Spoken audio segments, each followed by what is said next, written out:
How to fix sorry you have been blocked Cloudflare. Hi everyone, I'm here to assist you today without any delay. Let's jump right in. First, open Chrome on your device. Then click on the three dots at the top right corner of your screen.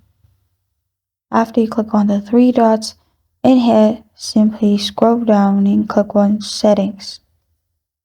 After you click on Settings on the left side, or at the top, click on the search bar and search Cache. Click on Delete Browsing Data, which will open this pop-up.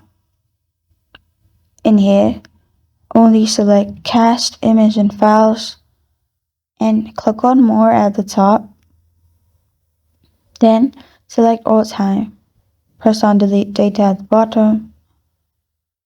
After you do that, another thing which you can also do is, on the left side, scroll down and click on System. After you're in System, click on Open your computer's proxy settings, which is the last option.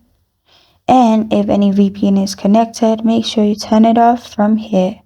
After you do that, you're good to go. This is how to fix sorry you have been blocked Cloudflare. Thank you for joining me today. If this video helps you out, please leave a like and subscribe for more. Got a question or want to suggest a topic, comment below. Thank you for watching.